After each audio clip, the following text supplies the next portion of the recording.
Queridos, a paz do Senhor. Pegue a sua Bíblia, abra comigo no livro dos Atos dos Apóstolos, capítulo de número 6. Nós vamos ler dois versículos, versículos 3 e 4. Atos, capítulo 6, versículos 3 e 4. Depois você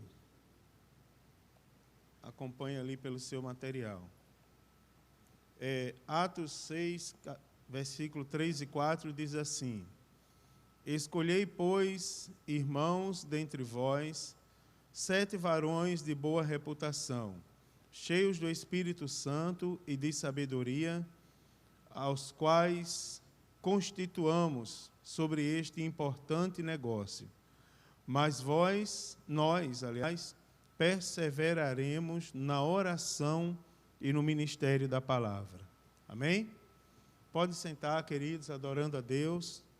Eu quero começar ressaltando para os irmãos uma característica muito bonita que eu achei nesse texto que eu coloquei aqui na matéria. Eu estava revendo e reescrevendo algumas coisas sobre integração e sobre discipulado, e, paralelo a isso, estudando mais uma vez o livro dos Atos dos Apóstolos e tentando tirar daqui algumas características devocionais. E eu encontrei no capítulo 6 algumas características que servirão como base para o que eu quero, para a minha proposta do que eu vim falar para os irmãos essa tarde. Os irmãos prestarem bem atenção. A discussão do capítulo 6 do livro dos Atos dos Apóstolos era acerca da murmuração dos gregos contra os hebreus, por causa das suas viúvas. Segundo eles, as suas viúvas eram desprezadas. E por causa disso, os apóstolos de Jesus Cristo, eles decidiram, eles falaram uma coisa bem interessante que me chamou a atenção aqui, dentro do assunto da integração. É que eles não desprezaram a discussão ali com os gregos, uma vez que, se você ler o contexto, essa discussão vai ser dita como um importante negócio. Porém, eles disseram assim: não é bom que nós deixemos a palavra de Deus e sirvamos às mesas. Vamos constituir pessoas para exercer esse ofício por nós.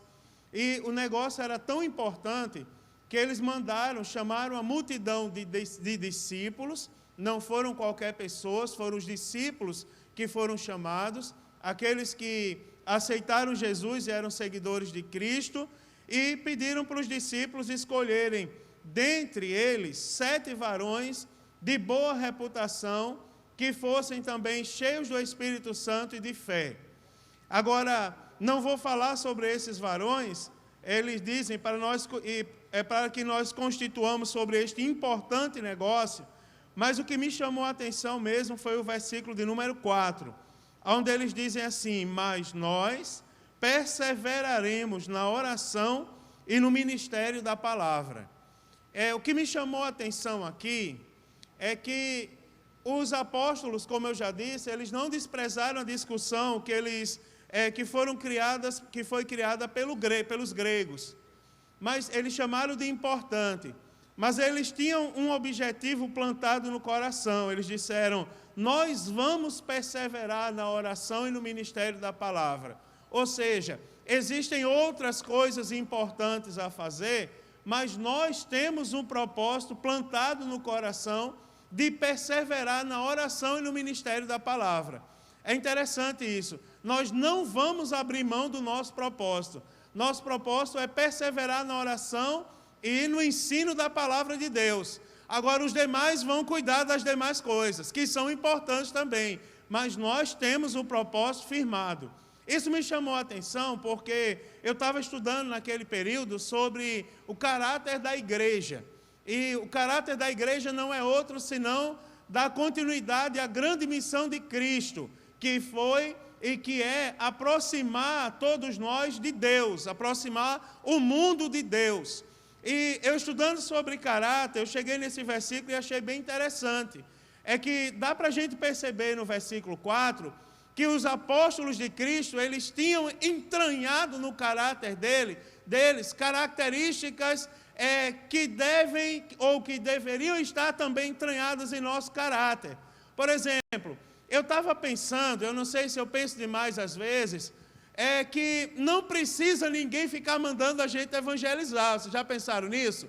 Não precisa ninguém ficar dizendo assim, tem que ganhar alma para Jesus, está ganhando pouca alma para Jesus, porque isso já deveria estar entranhado no nosso caráter como crentes. Afinal, o nosso propósito é dar continuidade à grande obra de Jesus Cristo. Quer ver uma coisa? É que a Bíblia Sagrada diz que tem horas que Jesus manda a gente fazer alguma coisa e tem hora que Ele determina que nós façamos alguma coisa. Quando Ele manda, quando Ele determina, significa dizer que não precisa mais ninguém repetir, porque Jesus já determinou, Ele já mandou. Então, fazer discípulos, ganhar almas para Jesus e coisas derivadas na grande comissão, não deve ser lembrada para a gente de tempos em tempos. Nós temos que ter essa missão entranhada no nosso caráter. Existem outras coisas importantíssimas a ser feitas. Agora, a nossa missão é fazer discípulos de todas as nações. E ninguém pode nos desviar desse propósito. Dentro desse contexto, que eu já vou voltar aqui e vou falar mais um pouco sobre isso, nós podemos inserir o discipulado e a grande missão que é fazer discípulo de todas as nações. Não preciso falar do contexto atual, né, irmãos? Tem algumas definições que eu observo as pessoas ainda se confundirem, se embaraçarem com ela. Por exemplo, existe uma diferença entre a fundamentação teórica e a aplicabilidade da teoria. A fundamentação teórica, para nós que somos crentes em Jesus, ela é a mesma, não muda, é a palavra de Deus. A base da nossa missão está instituído na palavra de Deus e ninguém pode mudar. Ainda que apareça um anjo de luz anunciando outra coisa que seja anátema. Mas a base está lá. Agora, a aplicabilidade, ela vai variar dependendo de alguns aspectos. Não é? E os irmãos já sabem, levam em consideração aspectos regionais, culturais e uma série de outras coisas que eu também não vou me aprofundar essa tarde. Irmãos, dentro do contexto do discipulado, nós não precisamos fazer outra coisa senão observarmos a Bíblia Sagrada para conferir se a maneira como estamos aplicando o que Jesus determinou está de acordo com como Ele determinou que nós fizéssemos.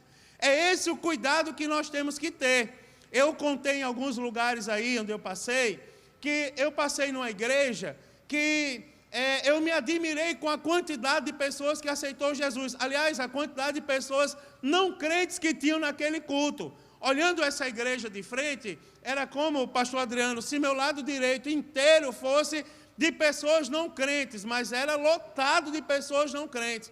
E eu me admirei, porque trazer pessoas não crentes para o culto hoje em dia, por vezes é uma luta que a gente passa, né? É uma guerra que a gente trava. Mas naquela igreja, Tiago, estava lotado de pessoas não crentes. E eu perguntei depois do culto, né? Na hora da decisão, era uma coisa bonita. Eu preguei aquela noite e eu parei de pregar. Eu entreguei o microfone, só fazia chorar com a quantidade de gente que estava vindo aceitar Jesus, né? Chorando, o povo ali, com roupa de casa, assim, não tinha vaidade no meio deles. Depois eu descobri o que aconteceu. Eu vou falar porque nós estamos numa plenária, não é? Meu papel aqui é passar algumas instruções para os irmãos. Mas depois eu fui descobrir, porque na casa do lado, depois do culto, estava a maior briga. Né? Depois do culto, uma bênção, todo mundo aceitando Jesus. Depois do culto, lá estava a confusão. Maior quebra-pau, era o povo brigando, a coisa mais terrível do mundo. E eu perguntei, o que está acontecendo? Eu ia lá e voltei do meio do caminho quando vi a briga. Eu disse, não vou entrar aí não. Daí perguntei o que estava acontecendo. Não, é porque nós prometemos uma cesta básica para quem viesse para o culto agora. E eu disse, e qual foi o problema aí? A cesta básica não chegaram? Aí eles disseram, não, nós fomos sortear uma cesta básica para eles. Não é? Vocês entenderam? Uma cesta básica para a multidão E aí eles ficaram com raiva, porque eles entenderam que cada um queria uma cesta básica, mas não foi isso que falamos. Falamos que íamos dar uma cesta básica para os que viessem. Ou seja, enganaram as pessoas. E aquelas pessoas que estavam ali na bênção saíram do céu para o inferno, assim, em pouquíssimos segundos. E aquele homem disse assim, não, pastor, o que importa é que eles vieram e aceitaram Jesus. Eu disse, não, você está queimado, homem. Isso aí não está na Bíblia Sagrada. O pai da mentira é o outro, não é Deus, não. Não é, irmãos? Ou seja, uma metodologia que foi utilizada para as pessoas que não conhecem a Bíblia, até parece boa, mas para nós, se nós formos conferir na Bíblia Sagrada, não tem nada de bíblico, não tem nada de Deus. Dificilmente aquelas pessoas vão voltar na igreja em pouquíssimo tempo ou vão querer ouvir falar de voltar na nossa igreja. Porque alguém não tomou conhecimento, aliás, alguém não fez de acordo com o que estava escrito na palavra de Deus. Precisamos aprender alguns fundamentos. Por exemplo, eu coloquei ali algumas coisas que me veio à mente, tá certo? Mas a gente pode acrescentar outras que vierem agora. Como diz os pregadores mais jovens, o que vier quente do céu, eu acrescento aqui, tá certo? Então, olha só, primeiro, a maturidade necessária. Irmãos, olhe para mim, vamos ser sinceros. Nós estamos preocupados em amadurecer na fé os novos convertidos. Nós queremos que os novos convertidos se tornem crentes maduros. Agora, nós estamos pouco preocupados em sermos pessoas maduras para ensinarmos os novos convertidos. Então, a maturidade é um objetivo a ser alcançado com os novos convertidos, mas é um critério indispensável para quem quer formar novos discípulos de Cristo. E antes de eu continuar, deixa eu fazer uma observação para os irmãos. Eu não conceituei o discipulado aqui, porque eu fui chamado a atenção. Você não pode entrar no assunto dos outros, tem que falar só o seu, integração. Mas tenho que falar uma coisinha, pastor Adriano. Depois você vai me perdoar. Vou falar uma coisinha pequenininha. Irmãos, olhe, vamos lá. Precisamos saber, antes de continuar aqui, porque o meu assunto é a integração de novos convertidos. A integração, eu vou adiantar algumas coisas que estão escritas aqui. A integração, ela é tida como uma das fases do grande processo que é o discipulado. O discipulado é um processo que se inicia, às vezes até antes da decisão. Tá certo? Normalmente se conceitua o discipulado a partir da decisão, mas às vezes até um pouquinho antes da decisão, por exemplo, com o convite, com as primeiras instruções que são passadas para pessoas não crentes. É um processo que vai, às vezes, desde antes da conversão, e ele dura, às vezes, toda a fase de fé, toda a vida de fé. Eu não tenho nenhuma vergonha de dizer que, às vezes, eu recebo ligações de pessoas que me conheceram como criança, perguntando como eu estou aqui em Joinville. Recentemente, pastor Adriano, o senhor tomou conhecimento de algumas pessoas que vieram de Natal para cá, não é? Ficaram ali pela religião, ali no Estevão de Matos, não é? Vieram de Natal para cá, para saber como eu e Thaisa estávamos aqui em Joinville. Porque vieram, não, nós temos a obrigação de saber como vocês estão, se estão cuidando bem de vocês, se vocês estão servindo a Deus com alegria, não é? Ora, eu estou lá coordenando, pela misericórdia de Deus, um setor da igreja, mas tem alguém preocupado lá do outro lado do Brasil se eu ainda sou crente, e veio de lá para cá para saber se eu sou crente. Ou seja, o discipulado comigo não acabou ainda estão cuidando de mim, isso é uma coisa boa. Agora, irmãos, nós precisamos saber o que nós estamos fazendo por dois aspectos que eu vou lembrar aqui, que vocês todos já sabem. Primeiro, é que o discipulado é um processo. E eu tomei o cuidado de conceituar processo aqui, tá certo? O material dos irmãos. Depois eu falo para os irmãos o que vem a ser um processo. Tomei o cuidado de conceituar ali, para nós sabermos que um processo ele é constituído de uma sequência de fases. Dentro do processo do discipulado, há uma sequência de fases que nós devemos observar. Nós, discipuladores, temos que ter a capacidade de enxergar cada uma dessas fases. Assim sendo, eu, particularmente, Mário Sérgio, eu não consigo ainda separar a integração do processo do discipulado. Eu já li alguns livros, escutei algumas palestras de pessoas que tratam integração e discipulado de forma separada, como se fossem duas coisas distintas. Eu, particularmente, ainda não adquiri essa maturidade. Para mim, a integração é uma fase que deve ser observada e atingida dentro do processo do discipulado. O discipulado é um processo como um todo, que tem uma durabilidade que pode ser curta ou muito extensa, e dentro desse processo nós temos algumas fases. Não é que eu já vou citar algumas delas. Essa é a primeira observação que eu quero falar. Por exemplo, deixa eu citar logo para os irmãos não ficarem curiosos. Quem nunca me ouviu falar disso? A fase da decisão para Cristo, da recepção na igreja, a fase da consolidação, a própria fase da integração, não é? A fase da preparação para a obra, não é? Para o corpo de obreiros da igreja do Senhor. Ou seja, várias fases nós precisamos atingir dentro do processo do discipulado. A segunda coisa que eu quero falar, antes de continuar aqui, é a questão do público-alvo do discipulado. Aqui eu vou focar, vou só lembrar os irmãos que eu vou focar, novos convertidos.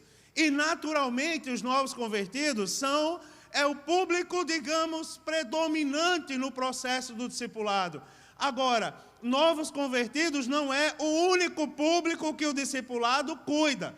O discipulado, por exemplo, também cuida de desviados que voltam para a igreja. Não é? Os irmãos vão de entender que eles precisam de um tratamento um pouco diferenciado do que o tratamento que nós damos para novos convertidos. Eu vou dar um exemplo prático para vocês. O novo convertido, ele está nos primeiros passos da fé.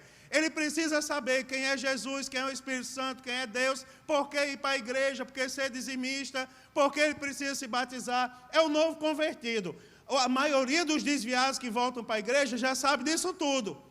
Agora ele volta questionando a igreja, jogando a culpa dele ter se desviado no pastor da igreja. A culpa foi do pastor. Lá está ele ali, ó.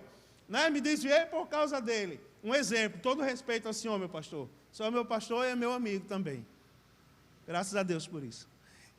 Mas, na verdade, volta e tem um monte de coisa para falar dos pastores da igreja. E a gente precisa saber tratar essas pessoas.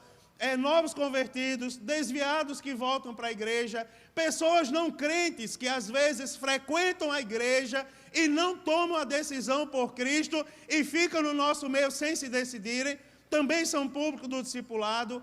Crentes antigos na igreja que não tiveram oportunidade de passar pelo discipulado e às vezes ficam na igreja criando problema, não é? Crente problemático, que todos nós temos um exemplo para dar, um ou mais, são público-alvo do discipulado. Também, irmãos, agora tem um grupo novo, por exemplo, desengrejados. Né? Os desengrejados é um grupo que está se multiplicando atualmente e também é um público-alvo do discipulado. Além dos novos convertidos, existem outros públicos para nós tratarmos. Então, antes de continuar na matéria, a gente precisa saber disso. Eu vou falar de integração de novos convertidos. Agora, existem outros públicos que os irmãos devem perceber, tá certo? Que estão na igreja e também precisam ser integrados à igreja. Agora eu vou continuar nos fundamentos. Primeiro, precisamos trabalhar a maturidade nossa, além de trabalhar a maturidade das pessoas que queremos integrar a igreja. Eu vou já falar o que é integração. Segundo, o preparo intelectual, irmãos. Vou passar rápido nisso aqui, mas pense numa coisa que é negligenciada, não é, no nosso meio. É o preparo intelectual e o próximo passo, o preparo espiritual. São dois passos da nossa vida de fé que são extremamente negligenciadas por nós. Por exemplo, tem pessoas, e eu vou me arriscar aqui sem medo de errar, maior parte da igreja hoje em dia não faz mais a leitura devocional, pelo menos da palavra de Deus. Não lê mais pelo menos um capítulo da Bíblia por dia. E quer ser discipulador. E alguns querem ser até pregadores da palavra sem ler a Bíblia Sagrada. Já pensou? Não precisam entrar nesse mérito da questão, mas é verdade. Na prática do discipulado, falando especificamente, nós temos exemplos de discípulos que desistiram do discipulado porque perceberam que o discipulador não tem preparo para ensiná-lo, para passar as bases da fé, os fundamentos da fé. Eu recebi há pouco tempo atrás um casal ali na sala de discipulado, não são daqui de Joinville, mas eles estavam passando por aqui, e eu fui aconselhar eles, e eles disseram, rapaz, procura o discipulado da tua igreja, uma igreja famosa. Não vou procurar, porque a pessoa que colocaram para nos discipular, ele disse, pastor, eu peguei a revistinha do discipulado, do curso bíblico, e li toda a revista, e achei alguns erros, inclusive, que tinha na revista, e li todas as referências bíblicas.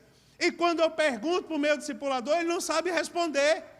Eu disse para ele, qual é a implicação que existe em eu afirmar que Deus, Jesus e Deus são um só? Ele disse, que Jesus e Deus é um só, o que é que você quer discutir com isso? E aí ele disse, por sinal ele me falou que isso não está nem na Bíblia Sagrada. Daí eu abri minha Bíblia lá no Evangelho segundo João e disse, está aí, meu irmão, está na revista que o senhor está querendo me ensinar.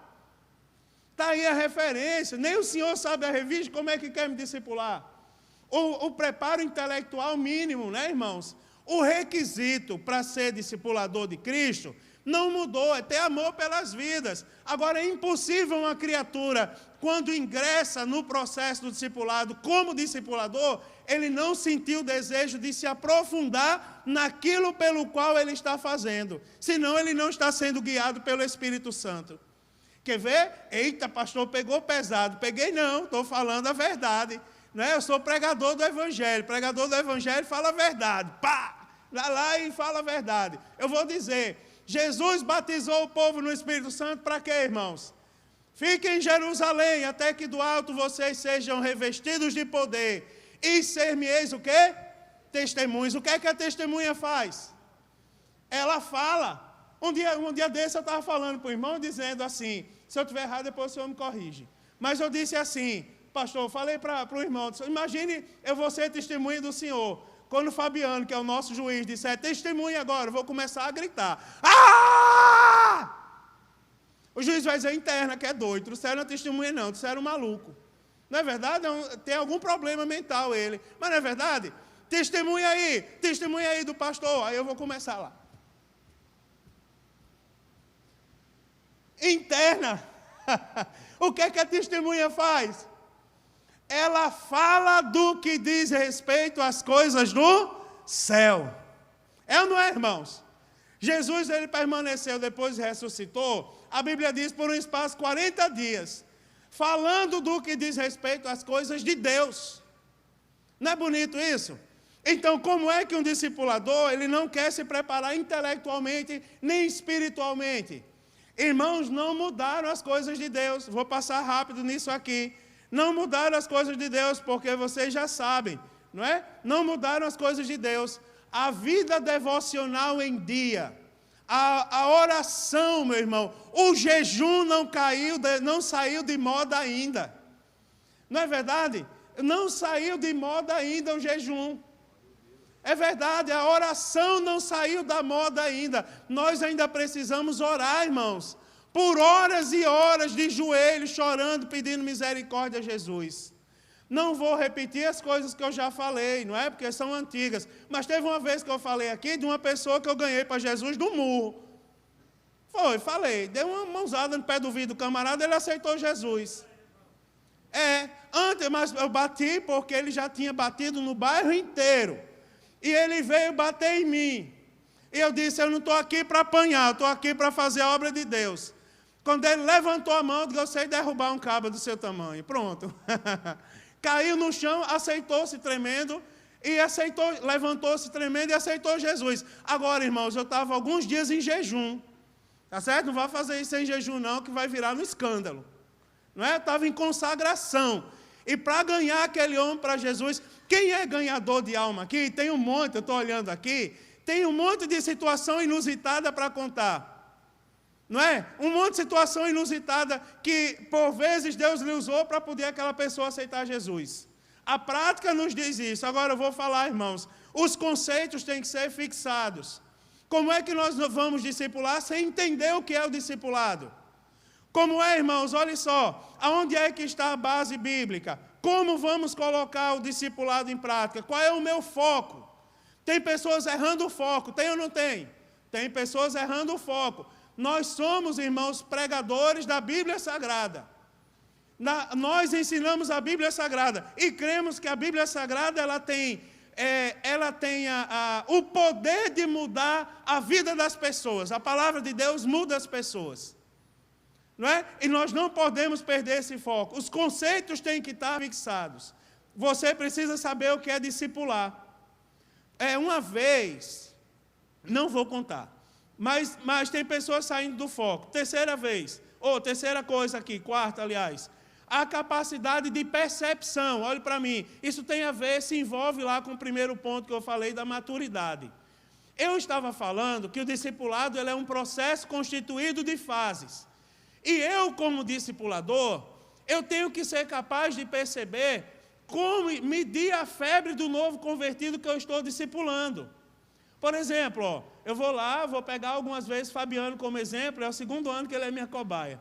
Fabiano aceitou Jesus e eu sou o discipulador dele. Eu vou cuidar de Fabiano. Eu tomei para mim essa responsabilidade. Ele pode ter mais de uma, mas eu também sou. E eu tenho que ser capaz de perceber em Fabiano as fases do discipulado se cumprindo na vida dele.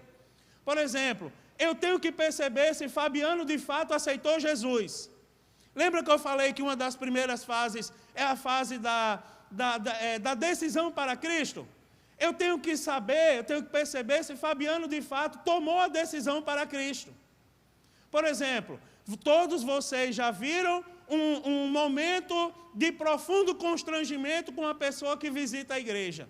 Eu não vou citar nenhum exemplo aqui, porque eu prego a palavra de Deus também, eu tenho temor com isso. Tenho medo de falar mal dos outros, depois alguém falar mal de mim.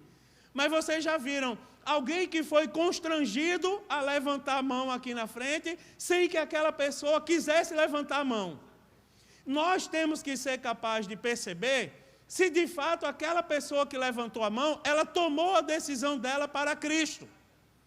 E como é que a gente vai perceber isso? Primeiro, vou dar só um exemplo aqui, eu não vou dar aula de todas as fases do discipulado, até porque o tempo não vai permitir.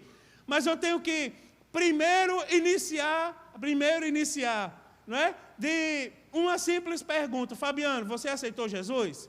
E dependendo da resposta dele, seja sincero, você aceitou Jesus como Senhor e Salvador da sua vida?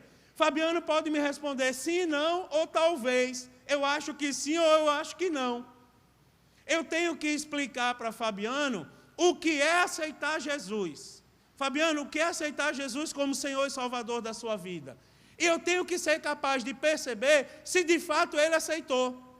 Ser discipulador, irmãos, trabalhar o discipulado, é você ser capaz de perceber. Você tem que desenvolver em você a capacidade de perceber se o seu discípulo está ou não inserido no processo.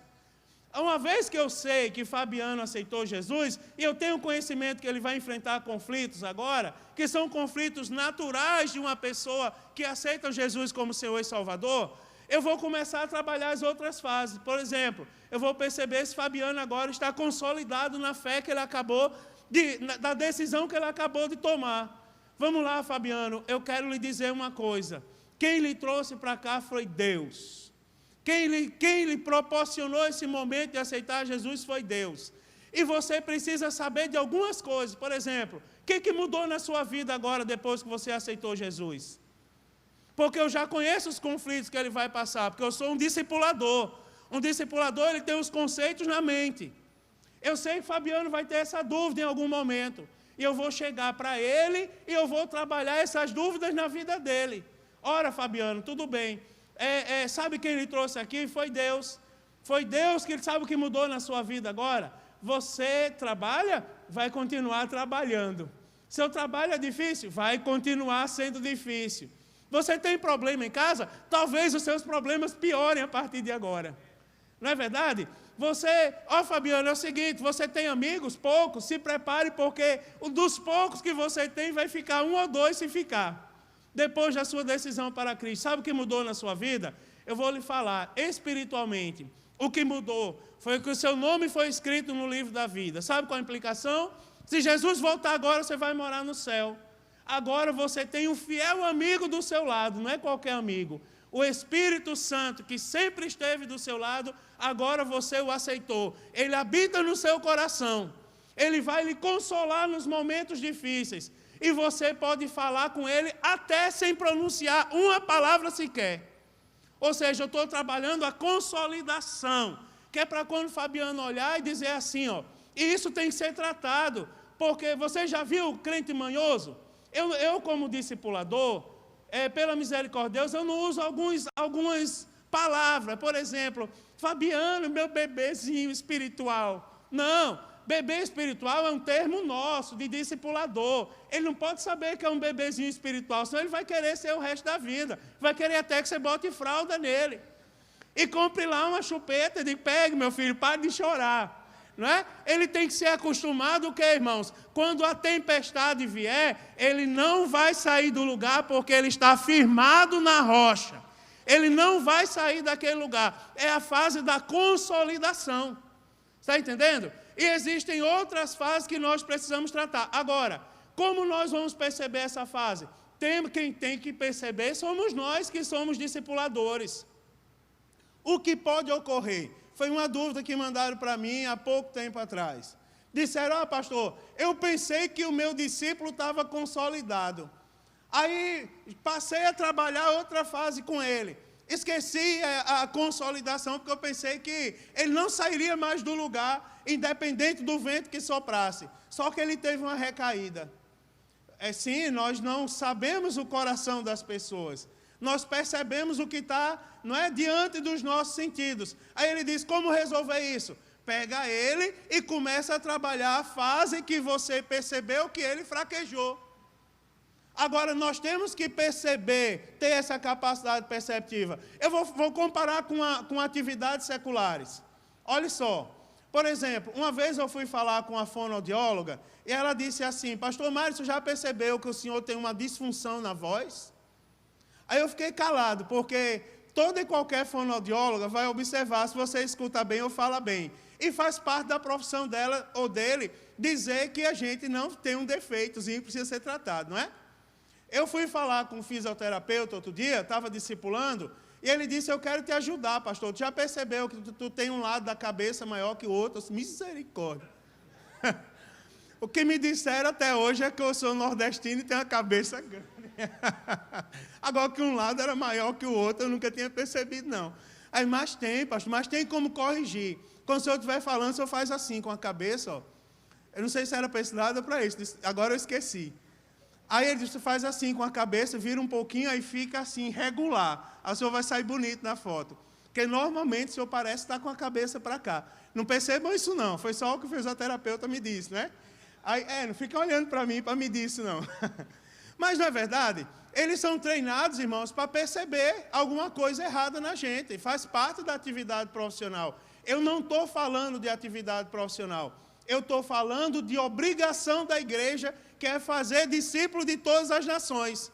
Agora, fazer discípulo não é uma coisa tão simples quanto parece ser. Não é uma brincadeira.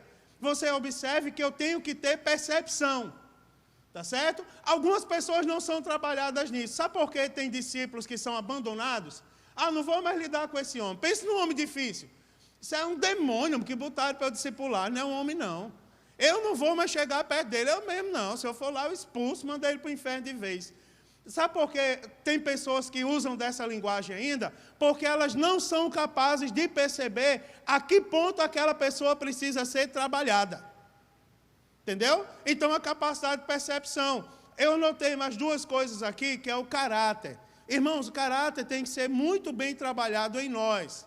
Não é para a gente trabalhar nos outros. Eu vou resumir. Para eu definir caráter, talvez eu convidasse o pastor Edmarcos para definir para mim, não é? Ele gosta mais de filosofia que eu. Mas porque tem toda uma concepção filosófica, não é, pastor? Para definir a palavra caráter. Mas eu vou resumir e dizer para vocês que o caráter diz respeito à maneira como agimos ou reagimos diante de uma situação. Olha só, e nós temos que desenvolver em nós o caráter cristão. E a gente sabe que o que nos diferencia do mundo é justamente essa palavra cristão. Teve a palavra cristão, então nós temos obrigação de buscar a base bíblica. Por exemplo, se nós temos que desenvolver um caráter cristão, então significa que a maneira de nós agirmos ou reagirmos tem que estar de acordo com a palavra de Deus. Não é verdade? Isso é caráter cristão. Agora, você já viu? Eu vou dar um exemplo de um caráter que não é cristão. E eu já ouvi pessoas famosas dizerem assim: irmão, seja sincero, quando alguém dá um chute na sua canela, o que é que vem na sua boca? Aí ele achou de olhar para mim nesse dia e dizer: diz aí, pastor Mário, quando alguém chuta a sua canela. Aí eu disse assim: glória a Deus. Aí ele disse assim: é muito glória a Deus. Vem logo aquele palavrãozão desse tamanho. É ou não é? E ele falando, e para minha surpresa, boa parte do público disse: é. Não, irmão, você precisa aceitar Jesus, não é. Eu trabalhei com um pastor e eu aprendi isso com ele. Porque ele passava o tempo todinho, pastor, dizendo assim, ó: glória a Deus, aleluia. Do nada ele ficava fazendo isso, o dia inteiro.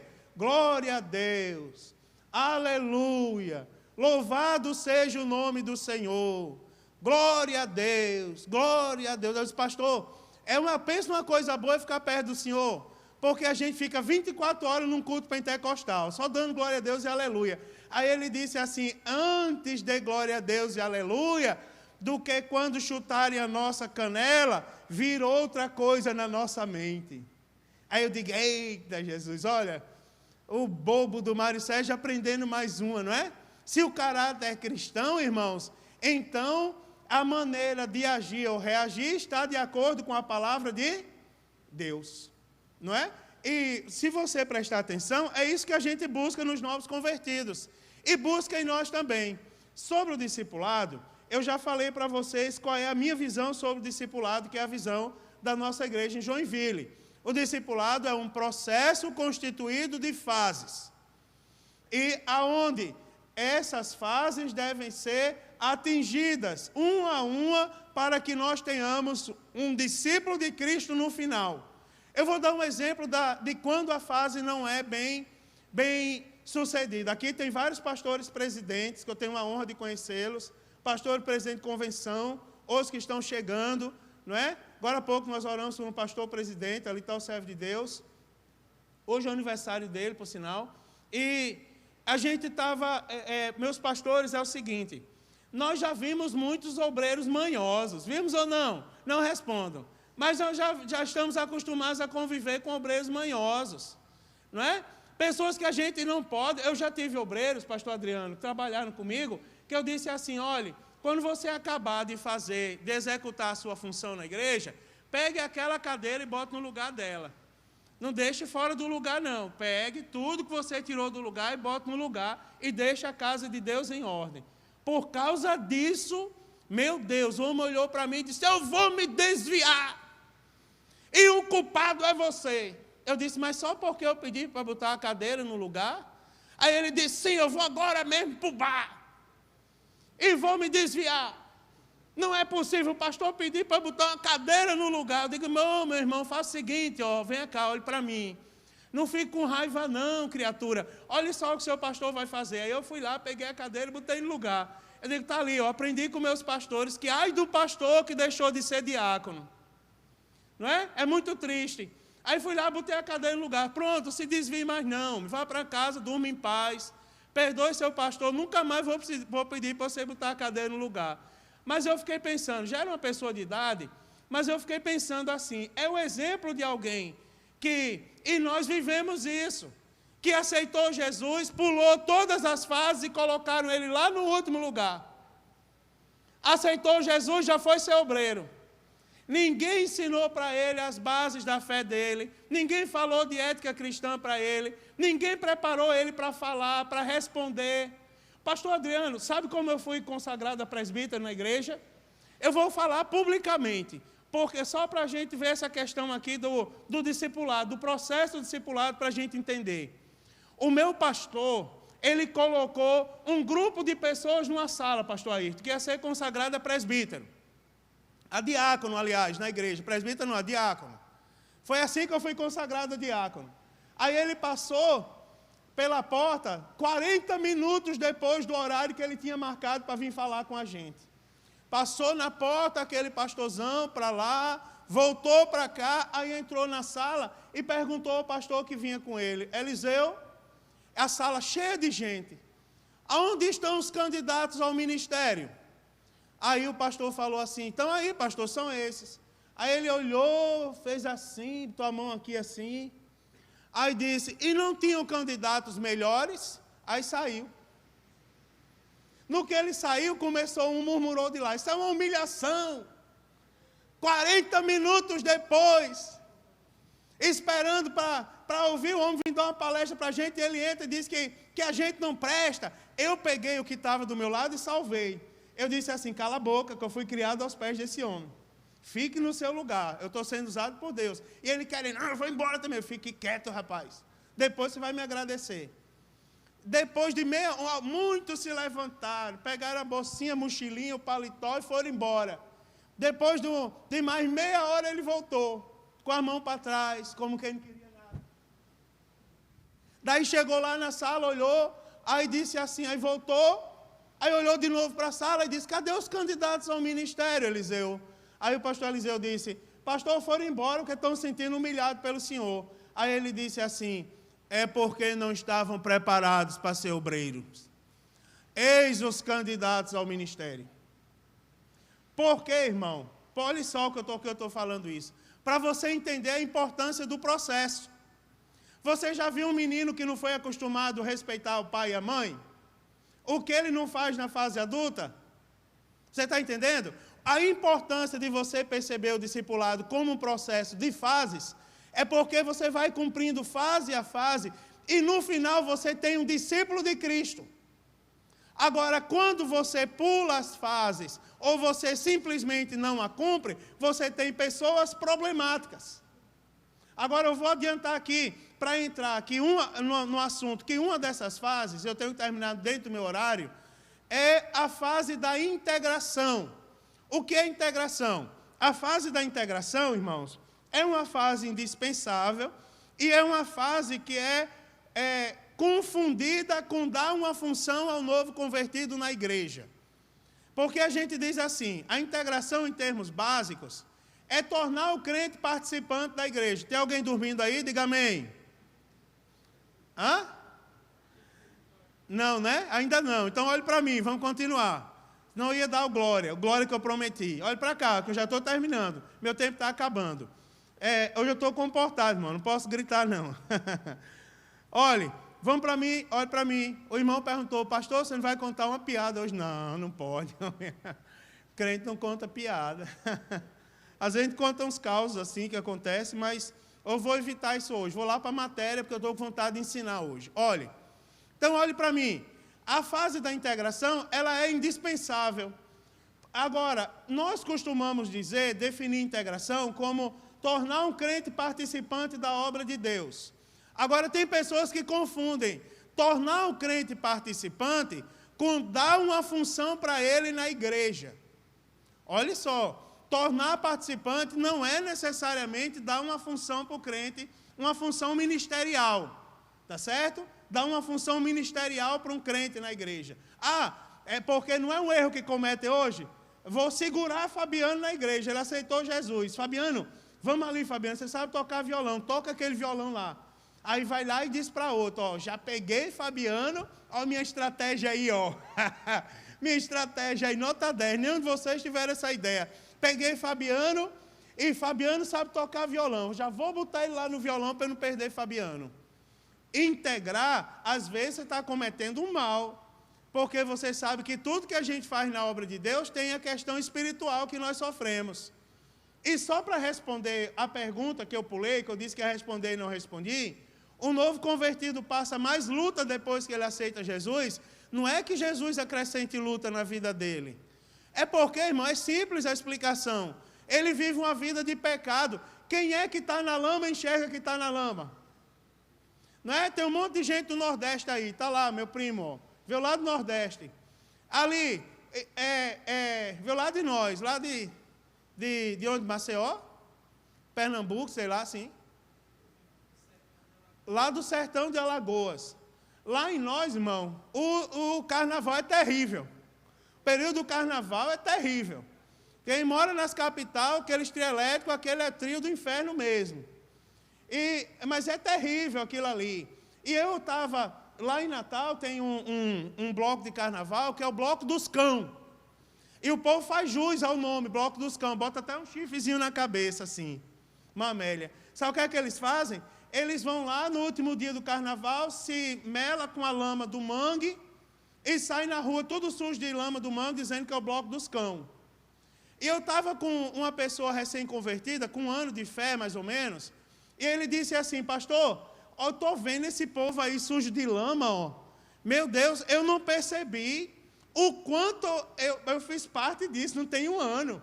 Ele disse, eu não percebi que coisa tão ridícula era essa, como eu estou percebendo agora. Vocês estão compreendendo? Enquanto ele estava na lama, ele não percebia a lama que ele estava. Agora, depois que ele aceitou Jesus, a escama dos olhos caíram. Não é isso, irmão? O véu do templo se rasgou. Ele teve acesso à graça. Aí ele vai enxergar agora, na verdade, coisas que ele já vivia, mas antes ele não enxergava. E se ele não for bem orientado, ele vai pensar que aquilo ali foi acrescentado na vida dele. E vai jogar a culpa em Jesus. Né? Por isso que é bom a gente observar as fases. Mas voltando para a integração, eu coloquei ali, ó, não é assumir um cargo. Tornar participante é no sentido de fazer com que o contexto bíblico e social da igreja torne-se desejada e indispensável para o discípulo de Cristo. Irmãos, é fazer com que o discípulo de Cristo se sinta bem quando ele ouvir falar na igreja. Por exemplo, eu vou dar um exemplo. Assembleia de Deus de Joinville. A igreja é uma só. A igreja. Uma vez eu conversando com o pastor Sérgio, com o nosso presidente, aliás, ouvindo ele falar, passar instruções para nós, os obreiros, ele disse assim, o que se acrescenta na igreja um membro saindo de uma congregação para outra com uma carta de mudança? Não se acrescenta nada. Ele apenas saiu daqui e foi para cá. Mas ele está na mesma igreja. Sabe o que vai acrescentar a crença na igreja? É quando ele aceitar Jesus, for batizado e for um discípulo de Cristo. Aí a gente ganhou uma alma para Jesus, independente do bairro que ele esteja. Você está entendendo a visão da igreja? É tornar... Então a igreja de Joinville é uma só. Aqui é o nosso templo central. Aqui é a nossa igreja de fato. Quando a gente escuta falar assim, vai ter um congresso de missões da igreja. Toda a igreja já é para, com alegria no coração, eu vou participar do congresso de missões da minha igreja. Você está entendendo o raciocínio? Porque é a minha igreja. Então, tornar um crente integrado à igreja é tornar ele participante da igreja a esse nível, que ele se sinta bem de estar em sua igreja e que a igreja passe a ser algo indispensável para ele. Eu vou lhe dar exemplo de pessoas que não estão integradas à igreja, pessoas que não querem assumir função na igreja. Ainda precisa ser trabalhada a integração. Eu não vou repetir todo o meu discurso, porque o tempo corre, mas uma pessoa que não tem desejo, irmãos, um crente que não sonha em pegar o microfone da igreja, eu vou fazer como os pregadores mais jovens, que eu tenho escutado muito eles nos últimos dias, mas ele está meio que com defeito de fabricação. Porque quando o crente é tímido, Tiago, como nós somos, não é? Eu sou tímido, acreditem. Mas pelo menos no banheiro ele fica lá pregando, né? Ou fica cantando, louvando a Deus. Mas não é verdade? Sonhando, treinando ali para um dia talvez pegar o microfone da igreja. Ou fazer qualquer outra coisa que não seja pegar o microfone da igreja. Quando alguém não tem esse desejo, irmãos, de estar na igreja, de conviver com a igreja, de ser participante, de somar com a igreja do Senhor, é porque ele não está integrado com a igreja ainda. Quer ver uma coisa? Pessoas isoladas que não têm relacionamento com outras, tá certo? São pessoas, nós temos ou não pessoas assim? Crentes antigos que não querem conversa com os outros. Quer ver um exemplo de uma igreja que não tem um processo de integração consolidado? A fase da integração consolidada? Quando acaba o culto não fica ninguém na igreja. Sai todo mundo. Uma igreja que ela tem a fase da integração consolidada é aquela que a maioria de nós conhecemos. Acaba o culto e os crentes não querem ir embora. Dá vontade da gente mandar o maestro vir, tocar e cantar os hinos da harpa para a gente começar o culto de novo. É ou não é? Porque as pessoas têm prazer de estarem na igreja, faz parte do sangue deles. Está no sangue, é um elemento do sangue. Você entendeu? Agora, olhe para mim que eu vou falar sobre integração, porque já está na hora de eu terminar. Olhe para cá. Eu vou aproveitar que eu ainda tenho aí 8 minutos. Olhe para mim. Olhe para mim. Quem se levantar vai perder a bênção do final. Deixa eu falar um pouco mais sobre integração. A integração é uma fase que precisa ser entendida por nós, compreendida por nós. Olha só, irmãos. Como é que eu vou integrar alguém à igreja se eu falo mal da igreja? Seja sincero. Ainda tem pessoas que têm aquela famosa dúvida. Pastor, nós pregamos Jesus ou a placa da igreja? Tem ou não tem pessoas que repetem isso para novos convertidos? Eu já participei de classes, de curso bíblico do discipulado, onde o discipulador chegou e disse assim, a placa não salva ninguém. Realmente não. Mas eu costumo dizer na minha igreja, a placa mostra o caminho, mostra ou não mostra? A placa identifica. Aí quando alguém pergunta, pastor, diga aí a igreja ideal para eu ir. Uma igreja que mostra o caminho, que aproxime as pessoas de Deus, eles vão para a minha. Porque a minha mostra. A de vocês mostra ou não? Então, placa de igreja não leva para o céu, mas mostra o caminho. E quer uma igreja, vá lá. Eu dirijo a Assembleia de Deus do Estevão de Matos. Se quiser uma igreja que aproxima de Cristo, o pastor da sede está dizendo, fica na sede. Se quiser, vai lá para o Estevão de Matos, porque lá eu prego a Bíblia mesmo, irmão. Pá, Bíblia toda hora, tá certo? E o povo sai de lá falando língua estranha, todo culto. Aqui também, né, meu pastor? Somos a mesma igreja. Graças a Deus. Entendeu? Aí me diga uma coisa, pastor, fale algo da Bíblia. Eu vou falar, irmão, a coisa é simples. Olha, uma das visões mais bonitas do Cristo glorificado. Nos emociona, né? João na ilha de Patmos, exilado, né? Arrebatado em espírito, num livro que não é o livro do mistério, é o livro da revelação. Né? Povo de Apocalipse é difícil, tem 10 anos que eu leio e não entendo. Vai lá para a igreja que eu lhe explico. Porque não é um livro de mistério, não é um livro para trancar ninguém, é um livro é a revelação de Jesus Cristo. É a revelação, é o que foi revelado. Servo de Deus arrebatado em espírito. E ouvi uma voz que falava comigo, como que de uma trombeta. E virei para ver quem falava comigo. Quando virei, aí a Bíblia diz que ele falou assim, vi os 7 castiçais. Olha que coisa bonita, Apocalipse 1, não é, Mateus? Aí a Bíblia diz assim, mais na frente, no final do capítulo 1, diz, e o mistério dos 7 castiçais os 7 castiçais são as 7 igrejas. Olha que coisa bonita. João, quando virou para ver quem falava com ele, que voz era aquela como a voz da trombeta, foi que ele viu as igrejas. Aí a Bíblia diz, e no meio dos 7 castiçais.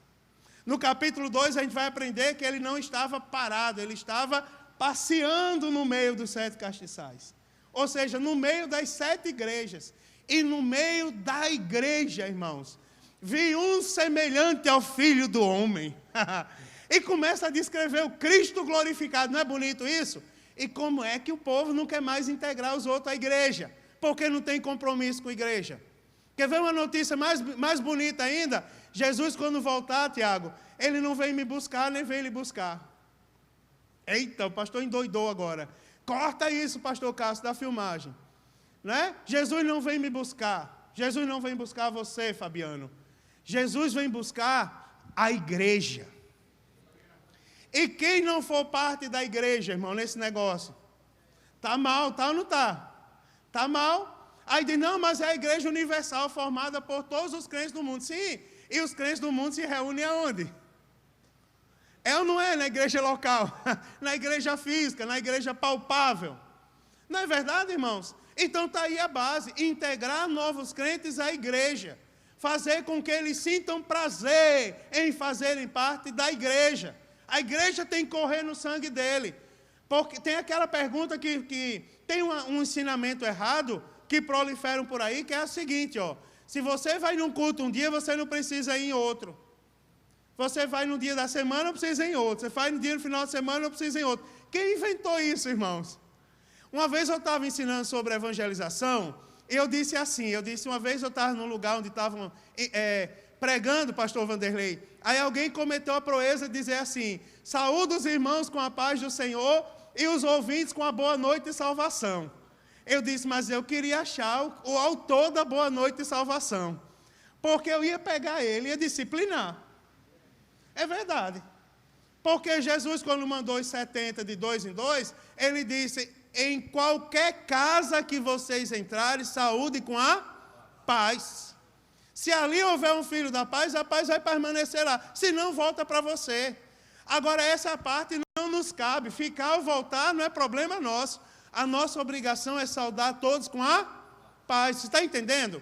Tem coisas que a gente não tem que discutir. Então, tornar um crente participante da igreja. Agora, como é que nós vamos fazer isso? A instrução e a proximidade com Deus ainda é a solução. E nunca vai mudar, porque a Bíblia Sagrada não muda, nem Deus muda. Quer ver uma coisa, irmão? Vamos traçar, dentro da fase da integração agora, vamos traçar o perfil de um novo convertido. Em que o novo convertido, ele não é integrado à igreja? Por exemplo, o novo convertido chegou, irmão Jander, e ele vai perguntar agora, por que eu devo vir à igreja? Aí ele vai dizer assim, eu não vou ficar perto desse crente não, sentei perto de uma irmã, que misericórdia. Quando o pregador dizia de lá, Jesus vai voltar, ela, perto de mim. Eu digo, que é isso, homem? Não precisa disso não. Ele não está acostumado a ouvir. Eu já vi pessoas chamarem palavrão no microfone da igreja. Jesus é... E disse um palavrão com Jesus. Falta, é o quê? Pessoas que não foram, a igreja ainda não flui nas veias dele. Qual é a linguagem do crente? Glória a Deus, aleluia, louvado seja o nome do Senhor. Tem uma linguagem moderna, não é, pastor? Que eu não falo, mas os crentes mais novos falam. Tipo assim, fala manto, terra, não é?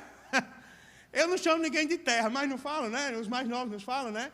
Terra, diz, manto, né? Fly, um dia me chamaram assim. Eu não sei qual o objetivo. Mas são linguagens do nosso meio, não é? Mas não é? O que a gente fala? Louvado seja o nome do Senhor, varão. Tem linguagem dos mais antigos que a minha geração não aprendeu. Por exemplo, eu fui líder de mocidade durante algum tempo numa igreja, e um irmão chegou com a Bíblia, com a versão mais antiga, e ele disse assim, deixa eu chamar o nome de outra pessoa, já falei Mateus, pastor Vanderlei, já falei aqui o Tiago, pastor Charles.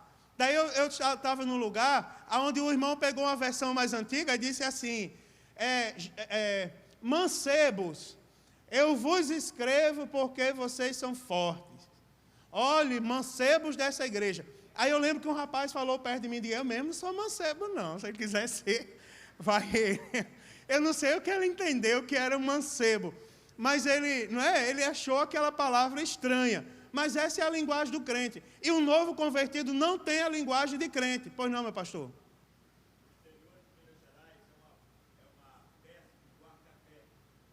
Sim, o pastor está falando, no interior de Minas Gerais, mancebo é uma peça de coar café.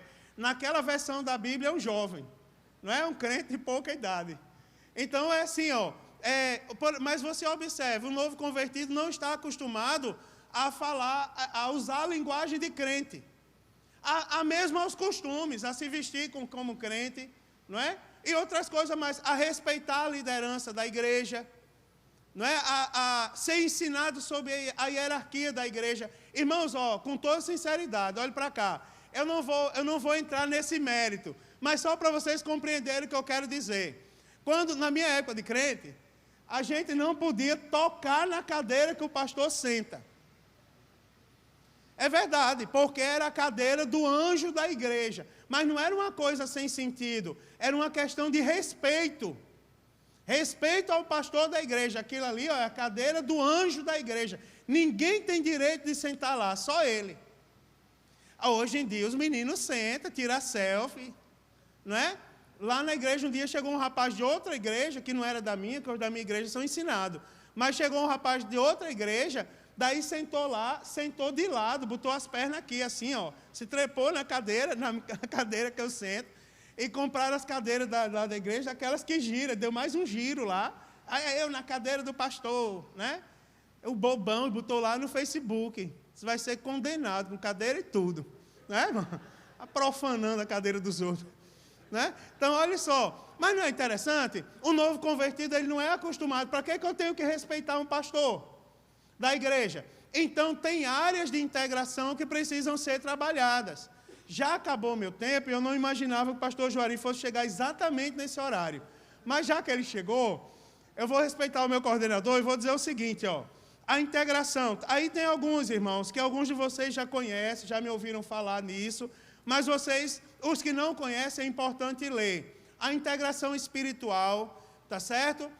A integração eclesiástica. Integração espiritual diz respeito a oferecer, esclarecer aos novo convertidos as oportunidades que a igreja oferece para ele crescer espiritualmente. Por exemplo, ó, só quem vai para o círculo de oração é quem é da idade de ouro, não é? Então eu tenho que esclarecer isso para o novo convertido. O novo convertido diz, eu posso pisar lá no círculo de oração ou é proibido? Não é? Então esclarecer para ele sobre as oportunidades que a igreja oferece para ele crescer espiritualmente. Nesse mesmo raciocínio, nós temos a integração, vamos lá, para a gente terminar, eclesiástica, onde eu vou falar sobre horários de culto, hierarquia da igreja, a integração doutrinária, onde eu vou esclarecer o nosso credo, em que nós cremos como crentes assembleanos. Eu vou posicionar o novo convertido frente aos novos desafios da fé. Por exemplo, ó, como que um crente se posiciona diante de uma situação de aborto? Não são assuntos que a ética cristã trata? Então eu vou ter que integrar o novo convertido a essa vida de fé. Ele vai ter que ser capaz de conviver com isso.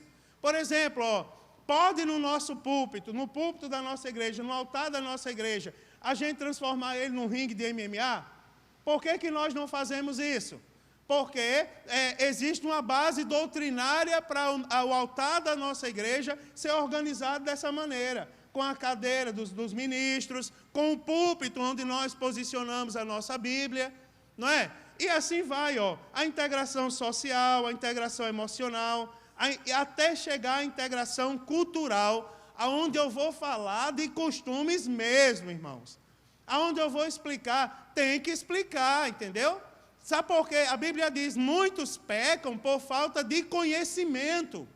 É ou não é? Porque as pessoas não ensinam mais. Eu vou falar uma coisa para vocês, para eu terminar.